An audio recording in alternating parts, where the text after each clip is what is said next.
पहले स्टेटमेंट पढ़ते हैं, फिर आपको बताता हूं किस टाइप का क्वेश्चन है। क्या लिखा हुआ है, in the Chidambaram's family the ratio of expenses to savings is 5:3, but his expenses is increased by 60% and income increases by only 25%, and there is a deficit of savings, कितना दिया हुआ है 3500। The increased income of mister Chidambaram's family is, increased income पूछी हुई है बच्चे। यहां पे तीन चीजों की बात हो रही है, इनकम, एक्सपेंडिचर और सेविंग्स। इनकम, एक्सपेंडिचर और सेविंग, तीनों में क्या रिलेशन होता है, तीनों में रिलेशन बनेगा बच्चे, income is equals to expenditure plus savings.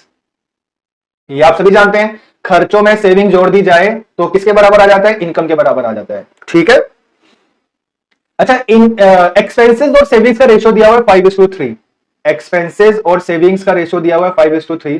तो एक काम करते हैं, रेशियो बदले बिना इनकी वैल्यूज बदल लेते हैं, खर्चे को मान लेते हैं 500, सेविंग्स को मान लेते हैं 300। ऐसा क्यों किया मैंने, क्योंकि नंबर्स अगर 100 के मल्टीपल्स में हो तो इसमें कैलकुलेशन हमारी आसान हो जाती है, परसेंटेज ऐड या लेस करना आसान हो जाता है। ठीक है, खर्चे को मैंने मान लिया 500, सेविंग्स को मैंने मान लिया 300, रेशियो वही सेम ही रहा 5:3 रहा, तो हम बिल्कुल 500 एंड 300 लिख सकते हैं इसको। तो खर्चे और सेविंग्स को मिलाकर इनकम बन गई कितनी, 800।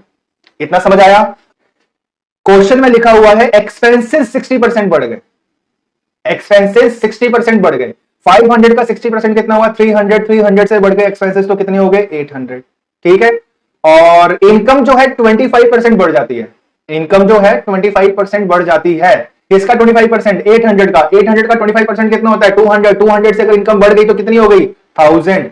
तो अब इनकम है 1000, खर्चे हैं 800, तो सेविंग्स कितनी हो जाएंगी बच्चे 200।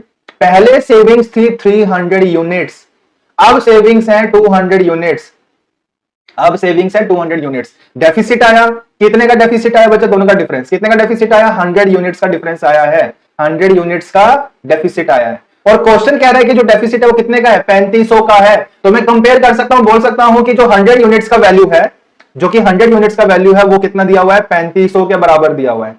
रेशो में मतलब मेरी कैलकुलेशन कह रही है कि 100 यूनिट्स का डेफिसिट है, क्वेश्चन कह रहा है कि 3500 का डेफिसिट है, तो आप कंपेयर कर सकते हो, आप बोल सकते हैं 100 यूनिट्स इज इक्वल्स टू 3500। तो यहां से 1 यूनिट का वैल्यू निकल आएगा कितना 35 रुपए के बराबर। ये आ गया 1 यूनिट का वैल्यू। अब यहां से आपसे जो मर्जी पूछा जाए, पुरानी वाली इनकम भी निकाल सकते हैं, नई वाली इनकम भी निकाल सकते हैं। अगर पुरानी इनकम पूछी होती तो 800 इंटू 35 करते, लेकिन इस वाले सवाल में आपसे पूछा जा रहा है इंक्रीज्ड इनकम, मतलब न्यू इनकम पूछी जा रही है। न्यू इनकम 1000 यूनिट्स है, 1 यूनिट जो है वो 35 रुपयों के बराबर है, तो 1000 यूनिट्स किसके बराबर होंगे, 35 से गुणा कर दो 35,000, तो इसका आंसर क्या होगा 35,000।